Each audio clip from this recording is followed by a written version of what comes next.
ஞானம். பாருங்க, ஜெபமாலையில் என்னெல்லாம் இருக்கு பாருங்க. அருட்சாதனங்கள் இருக்கிறது, கட்டளைகள் இருக்கிறது, தமதுரத்துவம் இருக்கிறது, சிலுவையின் மீட்பும் வல்லமையும் ஞானமும் இருக்கிறது. அப்புறம் எப்படி இது வல்லமையான ஆயுதமாக இல்லாமல் இருக்கும்? அதுதான் எல்லா புனிதர்களும் சொன்னாங்க, ஜெபமாலை என்பது வல்லமையான ஆயுதம். நம்முடைய திருத்தந்தை 2ஆம் ஜான் பால் சொல்வார்ல, 4 நற்செய்திகளில் சொல்லப்பட்ட இயேசுவின் வாழ்க்கையை தியானிப்பது தான் ஜெபமாலை என்று சொல்வார். அன்பு சகோதர சகோதரிகளை, அமெரிக்காவில் 1980களில் டெட் பண்டி அப்படின்னு ஒருத்தர் தொடர் கொலைகாரன், சீரியல் கில்லர். அதில் குறிப்பாக இளம் பெண்கள் தான் திடீர்னு காணாமல் போகிறாங்க. என்னன்னு தெரியல. இப்போ இந்த டெட் பண்டி இளம் பெண்களை கொன்று கழுத்தை வெட்டிய பின்னால் அவர்களோடு உறவு கொள்ளக்கூடிய அளவுக்கு மிக கொடுமையானவன். 36 கொலைகள் அவன் செய்ததாக நீதிமன்றத்தில் நிரூபிக்கப்பட்டு அவனுக்கு மரண தண்டனை கொடுக்கப்பட்டது. அப்போ கேட்குறாங்க, நீ எத்தனை கொலை தான்ப்பா செஞ்சேன்னு கேட்குறாங்க. இது 36க்கு முன்னாடி நீங்கள் ஒரு டிஜிட்டை போட்டுக்கோங்க அப்படின்னு பொதுவாக சொல்லிட்டான். அது 100 200 தெரியல, 236 136 நூற்றுக்கணக்கான கொலைகளை செய்தவன். இப்போ அவன் சொல்ல, நான் சின்ன பிள்ளையிலேருந்தே ஆபாச படங்கள் பார்க்கக்கூடியவன், அதுக்கு அடிமையாயிட்டேன். அதனால் ஒரு பெண்ணை ஒரு மதிப்புக்கு மாண்புக்குரியவளாக என்னால் பார்க்க முடியாது. ஒரு பெண் என்றால் அவளை கைப்பற்ற வேண்டும், அவளை பயன்படுத்த வேண்டும், தூக்கி எறிய வேண்டும். அதுதான் எனக்கு தெரியும். அப்படி அவன் கொண்டுட்டு வரும்போது 1978ஆம் ஆண்டு ஃப்ளோரிடாவில் உள்ள ஃப்ளோரிடா ஸ்டேட் யூனிவர்சிட்டி அந்த பல்கலைக்கழகத்தில் ஹாஸ்டலுக்குள்ளே ராத்திரியில் நுழைகிறான். அங்கே படிக்கக்கூடிய மாணவிகள் தங்கியிருக்கிற ஹாஸ்டல். அப்போ ரூமை உடைச்சி ஒரு பெண்ணை கொல்றான், வெளியே தூக்கிட்டு வரான். 2வது 3வது 4வது 4 பெண்களை ஒரே இரவில் கொல்றான். 5வது ஒரு ரூமுக்கு போகணும். அந்த ரூமில் இருக்கிற அந்த பெண் ஜெபமாலை சொல்லிக்கிட்டு இருக்கிறான். ஏன்னா அவங்க அம்மா அந்த பிள்ளை யூனிவர்சிட்டிக்கு போகிறதுக்கு முன்னாடி அவட்ட சொன்னாங்க, நீ வெளியூருக்கு போகிற, யூனிவர்சிட்டிக்கு போகிற, அங்கே கலாச்சாரம் எப்படி இருக்குமோ, நீ இப்படி போயிட்டு எப்படி வருவியோ தெரியல, அதனால் எனக்கு ஒரு சத்தியம் பண்ணு, தினமும் ஜெபமாலை சொல்லாமல் தூங்க மாட்டோம்னு சத்தியம் பண்ணு அந்த அம்மா கேட்டாங்க. அப்போ இந்த பிள்ளை அவங்க அம்மாவுக்கு சத்தியம் பண்ணி கொடுத்துட்டு வந்திருக்கிறா. அன்னைக்கு ராத்திரி அந்த சத்தியத்தை நிறைவேற்றுறதுக்கு ஜெபமாலை சொல்லிக்கிட்டு இருக்கா. கட்டிலில் உட்காந்து சொல்லிக்கிட்டு இருக்கிறான். இப்போ 4வது ஆளை கொண்டுட்டு 5வதா இவன் அந்த பெண்ணிட்ட போகிறான், அந்த டெட் பண்டி போகிறான். போகும்போது அவனால் போக முடியல. அதுக்கு மேலே முன்னாடி சுவர் மாதிரி ஒன்று வந்து நிற்கிது, அவனை தடுக்குது. அவன் கம்பியை வச்சு அடித்து பார்க்க முடியலை, அது இவனை தள்ளுது. இவன் பார்த்தான், ஏதோ ஒரு சக்தி இங்கே வந்து நிற்கிதுன்னு சொல்லி பயந்து ஓடி போயிட்டான். அந்த பெண்ணை அன்றைக்கு காப்பாற்றியது, ஏன்னா டெட் பண்டிட்ட எந்த பொண்ணும் தப்பிச்சதில்லை. அவனை முதலாக தப்பித்து உயிர் பிழைத்தவள் இந்த பெண்ணு தான். காரணம், அவள் ஜெபமாலை சொல்லி கொண்டிருந்தாள். அந்த ஜெபமாலை அவளை காப்பாற்றியது. அதனால தான் இன்றைக்கு நாம் எல்லா இடத்துலையும் சொல்லிக்கிட்டு இருக்கிறோம், ஒவ்வொரு நாளும் தினமும் ஜெபமாலை ஜெபிக்க வேண்டும். அது அன்னை மரியாளுக்கும் எனக்கும் உள்ள தொப்புள் கொடி, அந்த உறவு, அந்த ஜெபமாலை. ஆனால் சில நேரங்கள் நம்ம என்ன பண்ணுறோம் பாருங்கள், இந்த கொரோனா காலத்தில் இப்போ ஆன்லைன்லலாம் ஜெபக்குழுக்கள் ஜெபமாலைகள் சொல்கிறாங்க. இல்லை வாட்ஸ்அப்பில் நம்ம குழுவாக சேர்ந்து ஜெபமாலை சொல்கிறோம், இல்லை ஃபோனில் எல்லோரும் சேர்ந்து ஜெபமாலை சொல்கிறோம்.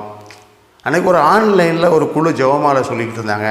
சரி, என்ன தான் சொல்கிறாங்கன்ட்டு போய் அது ஜெபமாலையில் சேர்ந்துக்கலான்ட்டு பார்த்தா, நம்ம ஊர்க்கூட்டம் போடுவாங்க பார்த்தீங்களா, அந்த மாதிரி இருக்குது அவங்க ஜெபமாலை சொல்கிறது. அருள் இருந்த மாதிரியே வாழ்க ஆண்டவர் முறை சொல்லிக்கிட்டு இருக்கார். ஒருத்தர் அச்சிஷ்ட மரியாக்கு போயிட்டார். அப்போ தான் ஒருத்தங்க வந்து அருள் இருந்த மாதிரியே வாழ்க சொல்கிறாங்க. அப்போது 53 முடிச்சிடணும், 153 முடிச்சிடணும், ஒரு 1000 முடிச்சிடணும். என்னங்க இது ஓட்டப்பந்தயமா, இது சீட்டு விளையாட்டாது? ஏன்னா நம்ம ஜெபமாலை சொல்கிறதுக்கு முன்னாடி தூய ஆவியானவர் நோக்கி ஜெபம் பண்ணுறோம். ஏன்னா மனித ஆவியால் நாங்கள் ஜெபிக்காமல் தூய ஆவியின் தூண்டுதலால் ஜெபிக்கணும். அப்படின்னா ஒரு 10 பேர் சேர்ந்து சொல்கிறோம்னா ஒரே குரலை ஒன்றாக இணைந்து நாம் சொல்லணும். அந்த ஜெபமாலை சொல்கிறத கேட்டாலே நமக்கு தெரியும் அங்கே தூய ஆவியானுடைய பிரசன்னம், மரியாளுடைய பிரசன்னம் இருக்கிறது. ஏன்னா நீங்கள் ஜெபமாலை சொல்கிறதுலேருந்தே உங்கள் வாழ்க்கை, உங்கள் குடும்ப வாழ்க்கை எப்படி இருக்குன்னு தெரிஞ்சு போகும். தூய ஆவியினுடைய பிரசன்னை இல்லாமல் நம்ம ஜெபிக்கும்போது நம்முடைய குடும்ப வாழ்க்கையிலும் மனித ஆவி தான் இருக்கும், தூய ஆவியானவர் இருக்க மாட்டார். அதனால தான் புனித தெரசால் சொன்னார், அன்பிலிருந்தும் இதயத்திலிருந்து ஜெபமாலை சொல்லுங்கன்னு சொன்னார். அதை சொல்லுங்க. அப்படின்னா ஒரு அருளந்த மரியை வாழ்க்கை சொன்னாலே அது வல்லமையாக இருக்கும். அந்த ஜெபமாலை என்கிற வலிமையான கடவுள் கொடுத்திருக்கிற ஆயுதம் நமக்கு வெற்றியை கொடுக்க வேண்டும். மண்ணில் வாழுகிறவர்களுக்கும் விண்ணில் வாழுகிறவர்களுக்கும் வாழ்வு கொடுக்கிற இந்த ஜெபமாலையை நாம் வல்லமையோடு பயன்படுத்துவோம். இதனால் அன்னை மரியாளை எப்படி அன்பு செய்கிறது, அன்னை மரியாளுக்கு எப்படி பணிவிடை செய்கிறது, இதற்கு நமக்கு முதன்மையான முன் உதாரணமாக இருக்கிறது யார்? நம்ம தலைவர் தான், புனித சூசையப்பர்.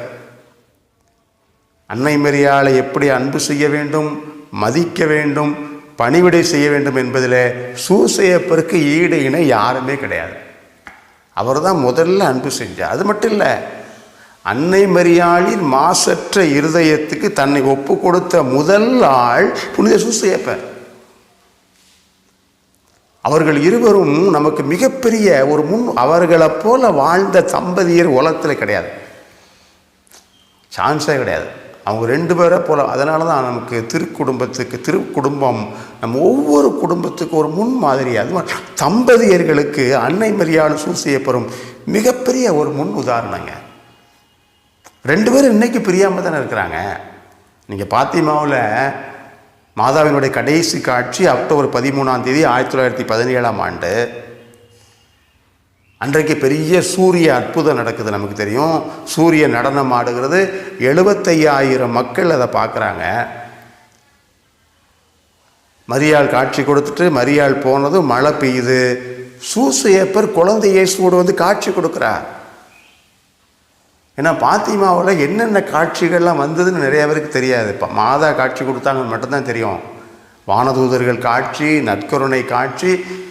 சூசையப்பர் குழந்தை இயேசுவோடு வந்து எல்லா மக்களையும் ஆசீர்வதிக்கிறார். குழந்தை இயேசுவும் ஆசீர்வதிக்கிறார். சூசையப்பர் எப்படி ஆசீர்வதிக்கிறாரோ அதை பார்த்து அதே மாதிரி ஆசீர்வதிக்கிறார்.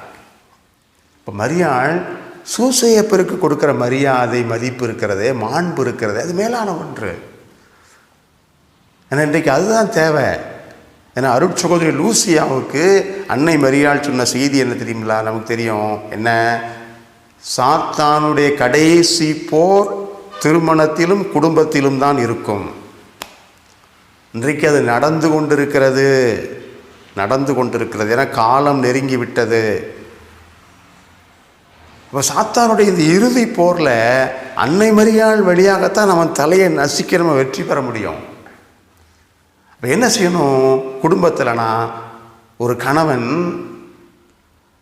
மனைவி வழியாக, அன்னை மரியாள் வழியாக கடவுளுடைய திட்டம் அந்த குடும்பத்தில் நடத்துறதுக்கு சூசையப்பர் எப்படி மரியாளை அன்பு செய்து மதித்து அவருக்கு பணிவிடை செய்தார். அதன் வழியாக கடவுளுடைய திட்டம் அந்த குடும்பத்தில் நடக்க செய்தார். அன்னை மரியாள் என்ன செய்தார்? சூசையப்பர் வழியாக அந்த குடும்பத்திலே கடவுளுடைய திட்டம் நிறைவேறுவதற்கு அவரை அன்பு செய்து அவருக்கு மரியாதை கொடுத்து அவருடைய தலைமையில் அவருடைய அதிகாரத்தில் தன்னை ஒப்பு கொடுத்தார். தன் கடவுளுடைய தாய் அப்படிலாம் இல்லை. பாருங்க, ரெண்டு பேரும் ஒருத்தருக்கு ஒருத்தர் அன்பிலும் புனிதத்திலும் கன்னிமையிலும் கற்பிலும் ஒருவருக்கொருவர் உறுதுணையாக இருந்து ஒருவருக்கொருவர் கடவுளுடைய திட்டத்தை நிறைவேற்றுவதிலே தங்களை கையளித்தார்கள். இன்றைக்கு அவர்கள் நமக்கு முன் உதாரணமாக இருக்க வேண்டும். இந்த விண்ணேற்பின் திருவிழா நம்ம ஒவ்வொருவர் குடும்பத்திலும் கடவுளுடைய திட்டம் நிறைவேற புனித சூசையப்பரை போல ஒரு அப்பாவை, ஒரு கணவரை, அன்னை மரியாளை போன்ற ஒரு தாயை, ஒரு மனைவியை நாம் பெற்றுக்கொண்டால் இயேசுவை போல பிள்ளைகள் நம்முடைய குடும்பத்துக்கு எவ்வளோ பெரிய ஆசீர்வாதம்.